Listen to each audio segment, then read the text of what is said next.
ఏమండి, మీ ఎలకలతో పనే ఉందండి. వాళ్ళు ఇంత అవమానించిన తర్వాత ఇంకా ఇక్కడ ఎందుకండి? పదండి పోదాం. ఈ అవమానం నా ఒక్కడిది కాదు, ఆంధ్ర సీడెడ్ నైజాం ఏరియాల్లో అత్తవారిళ్లలో సెటిల్ అయిపోయిన అల్లుళ్ళందరిదీను. అసలు నన్ను అవమానించిన రాజుగాడు కాదే, మీ అన్నయ్య. ద్రౌపదీదేవి చీరల్ని దుశ్శాసనుడు లాగాడు, కానీ తప్పు వాడిది కాదు, వాడికి ఆర్డర్ వేసిన దుర్యోధనుడిది. మీ అన్నయ్య ఒక్క మాట కూడా మాట్లాడకుండా చూస్తూ ఊరుకుంటాడా? మీ అన్నయ్య నా కట్నం బాకీ తీర్చేసినా సరే నేను ఇక్కడి నుంచి కదలను. నా కక్ష తీరే వరకు ఇక్కడే ఉంటాను. ఇక మీదట విశ్వామిత్రుడు నేనే, నక్షత్రకుడు నేనే. తాళం తిప్పితే వచ్చి ఇనపెట్టు చూసాం కానీ నంబర్లు తిప్పితే వచ్చి ఇనపెట్టి నీ ఇంట్లోనే చూసాం. ఏ నంబర్ కింద ఏదెడితే పెట్టి తెరుచుకుంటుందో చెప్పే. నీ బెదిరింపులకు నేను లొంగను. ఆ నంబర్లు నేను చెప్పను. 4 రోజుల పాటు కడుపు కాల్చేస్తే దెమ్మ తిరిగిపోయి బొమ్మ కనిపించేస్తుంది. అప్పుడు నువ్వే చెప్తావు ఇంపాసిబుల్.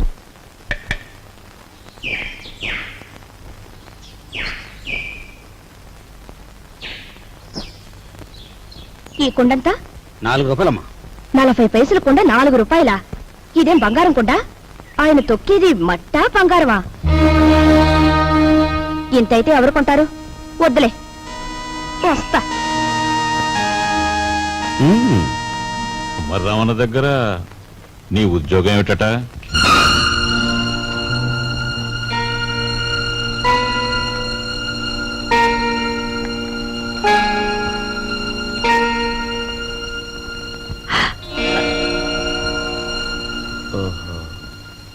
మాట్లాడమే.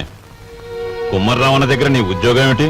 మట్టి తొక్కటం, అతను తయారు చేసిన కుండల్ని ఎండలో ఆరబెట్టడం, కాలిన కుండల్ని బండి మీద సెంటర్కి చేర్చడం. అది.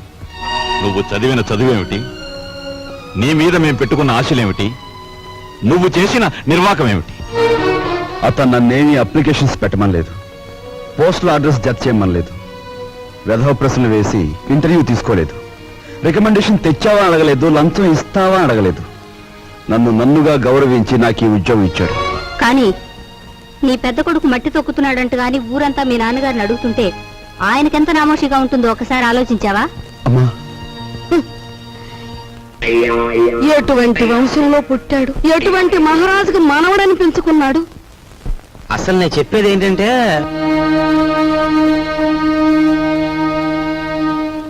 ఇలాంటి అప్రదిష్ట పనులకు తలపెడితే ఈ ఇంట్లో ఇంకా పెళ్లి కావాల్సిన పిల్లలు ఉన్నారు. వాళ్ళని చేసుకోవడానికి ఎవడైనా ముందుకొస్తాడా? మా చెల్లెలు పెళ్లి చూపు సమయంలో మీరు వచ్చి పెంట పని చేశారే, అప్పుడు లేదా ఈ అప్రదిష్ట? నాన్న, ఏమీ చెయ్యకుండా మీకు భారంగా ఉండే కంటే ఏదో ఒక పని చేసి ఇంత సంపాదించడం నా బాధ్యత అనుకున్నాను, సంపాదిస్తున్నాను.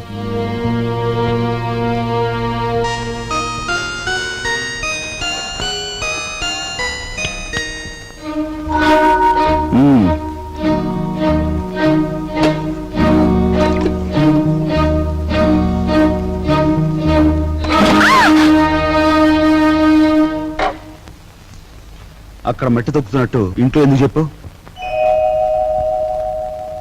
అందరూ బాధపడతారనుకున్నప్పుడు మీరెందుకు ఆ పని చేయాలి? చేశారే అనుకోండి, ఆ సంగతి చెప్పకుండా ఎందుకు దాచిపెట్టాలి? మా అమ్మా నాన్నల విషయం తెలిసిన, మా ఇంటి పరిస్థితి తెలిసిన నువ్వు ఇలా మాట్లాడు. మా ఇంట్లో సంపాదించేది మా నాన్న ఒక్కడు, తినేవాళ్ళు 10 మంది. ఆయన సంపాదించే ప్రతి రూపాయి వెనుక ఆయన పడే కష్టం, ఆవేదన నాకు తెలుసు కాబట్టే ఆయనకి ఈ విషయం తెలియకుండా దాచిపెట్టాను. కట్నం ఇవ్వలేదన్న నెపంతో ఒకవైపు నుంచి మా మావయ్య బాధ పెడుతుంటే మరోవైపు నుంచి అప్పులు వాళ్ళు బాధిస్తున్నారు.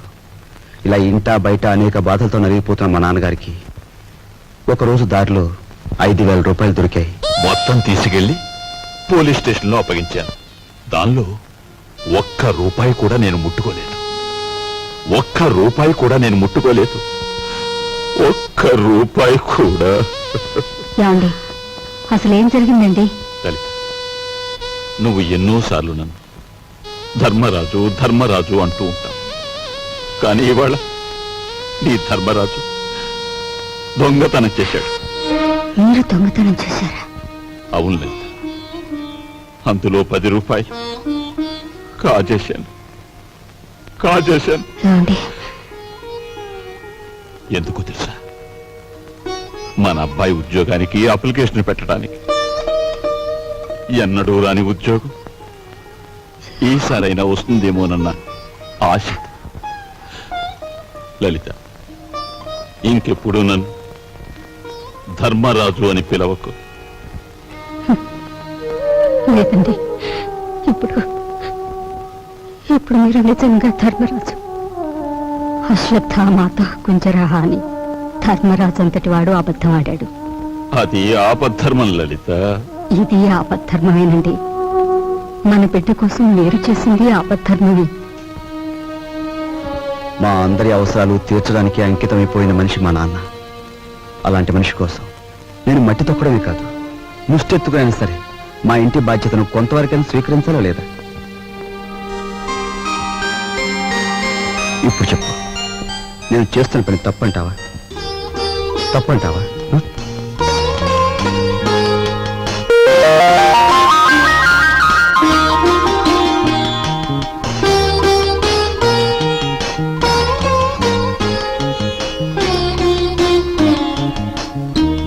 ఆ విధముగా రామలక్ష్మణులు అడవికి బయలుదేరిన వారు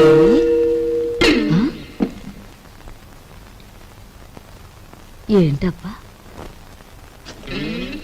ఓ చిన్న సచ్చినాడా, ఆ పెద్ద సచ్చినాడేమో మట్టి తొక్కుతున్నాడా, వీడేమో పాచి ఊడుస్తున్నాడా. వీళ్ళకి ఏం పోయే కాలం వచ్చిందమ్మా?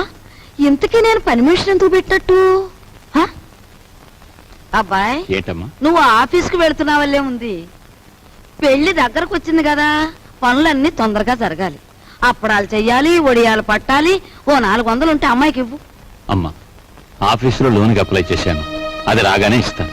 అదేమిటన్నయ్య, అయ్యవారు వచ్చే వరకు అమావాస్య అవుతుందా? తెలిసిన వాళ్ళ దగ్గర ఏ చేబదులో తీసుకుని ఈ పని కాస్త జరిపించు. వెళ్ళిది.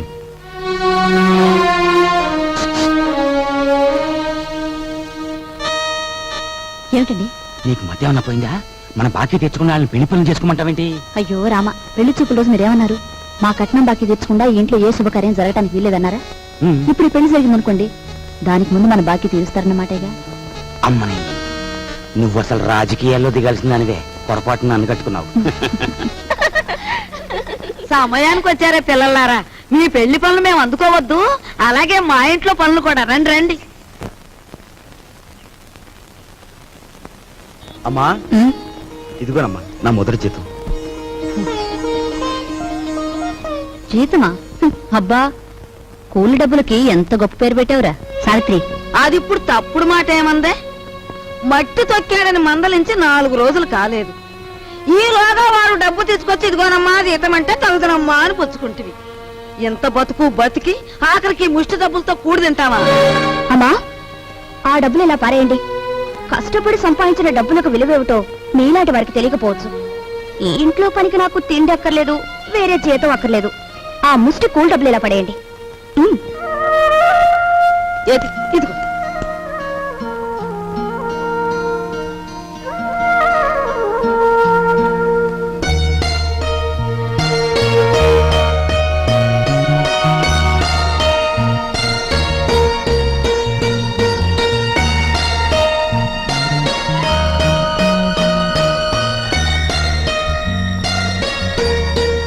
భార్యాభర్తల మధ్య ఉండవలసిన అవగాహన చూపించు. నువ్వు ఈ ఇంటికి పని మనిషివైనా నాకు నా మనిషివి.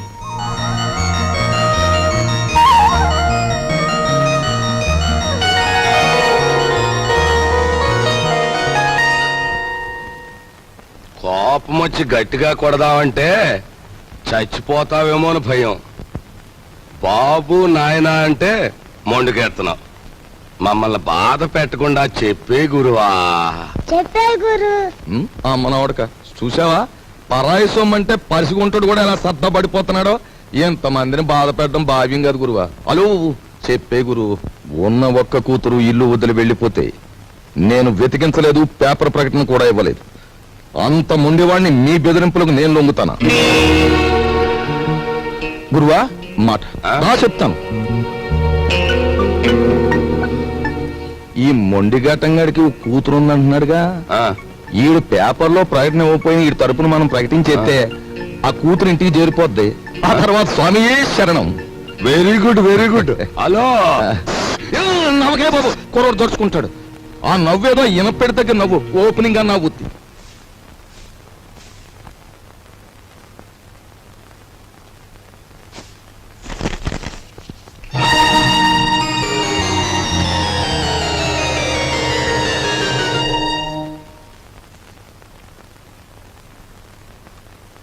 ఇదేమిటండి నా చేతి గాజులు లెక్క పెడుతున్నారు?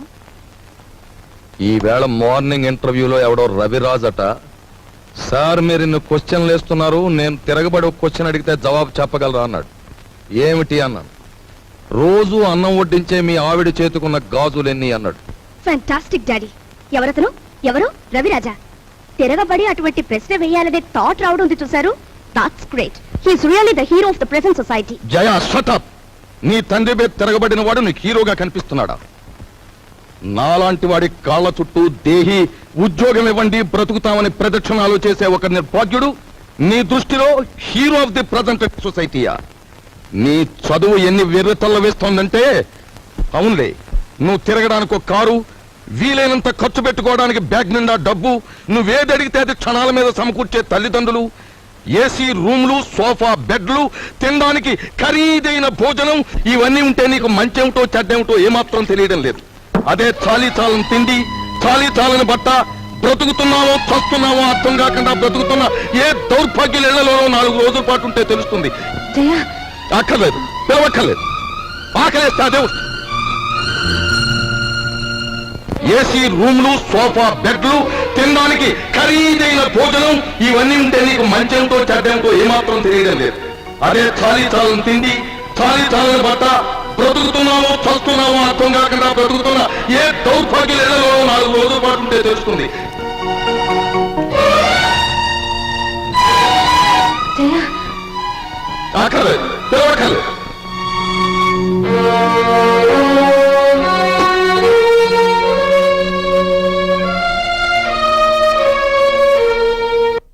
డాడీ, బయటికి వెళ్ళి బతకలేనని కదా మీరు అన్నారు. అలా బతకలేని నిరూపించుకున్న రోజునే తిరిగి మిమ్మల్ని కలుస్తాను.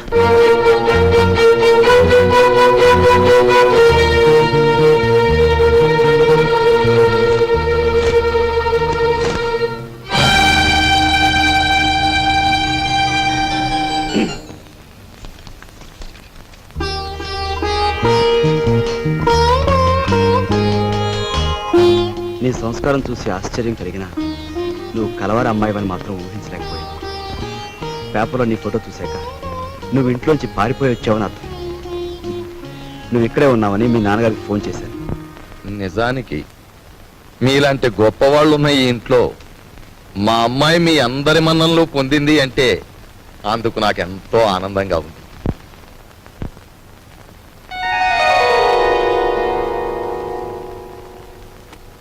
ఇదిగో పిల్ల, నిన్ను ఎప్పుడెప్పుడు ఏమేమి తిట్టానా అని ఆలోచిస్తే అస్సలు నిన్ను తిట్టకుండా ఎప్పుడున్నానో గుర్తు రావడం లేదు. ఏమో అనుకోకమ్మా.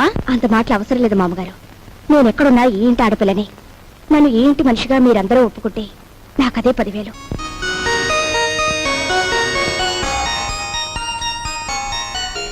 కూర్చోమ్మా, వెళ్ళొస్తాను. నువ్వు వెళ్ళి అమ్మకి కనిపించు, నీకోసమే చూస్తోంది. చూడమ్మా, నేను పైకెక్కి దిగలేను గాని ఆ సేఫ్ లో 50,000 పట్రా ఆఫీసు తీసుకెళ్ళాను. అదేమిటి డాడీ, మీరు సేఫ్ నంబర్ నాకు ఎప్పుడు చెప్పలేదుగా. సారీ, నీకు తెలియదుగా. వెళ్ళి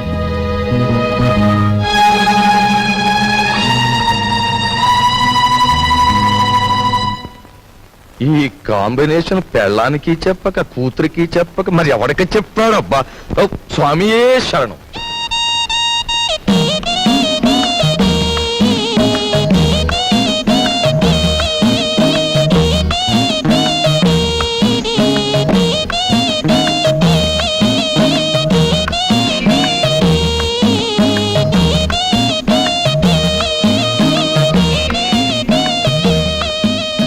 భయపడొద్దు, అటు తలుపు తీసి ఉంచుతాను, రా.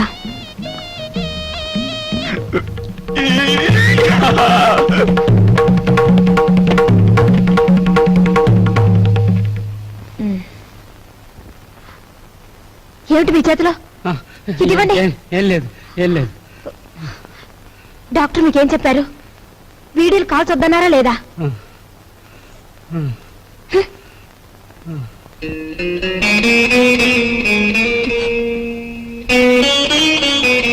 సారీ. రోజు కిటికీ దగ్గర అలా చూస్తూ నిలబడిపోతావు. మనసు పాడైపోవడం లేదు. నువ్వు నాకంటే చిన్నవాడివి. నీకు ఆ విషయం తెలుసా?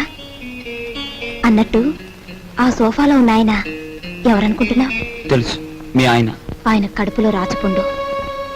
డాక్టర్లు బ్రతకడంటున్నారు. చాలా మంచి మనిషి. ఆయన్ని ఎలాగైనా బ్రతికించుకోవాలి. దానికి బోలెడు డబ్బు కావాలి. అన్నట్టు నీ దగ్గర డబ్బుందా? నీ దగ్గర డబ్బుందా? నీ దగ్గర డబ్బుందా? నిన్నేరా అడిగేది. నీ దగ్గర డబ్బుందా? నేను డబ్బు కోసం వ్యభిచారం చేస్తున్నాను. ఫూల్. డబ్బు లేని చవటవి ఆ కిటికీ దగ్గర చేరి దేనికే ఆ చూపులు? ఇంకొక్కసారి అలా చూసావో వెళ్ళు. అవుట్.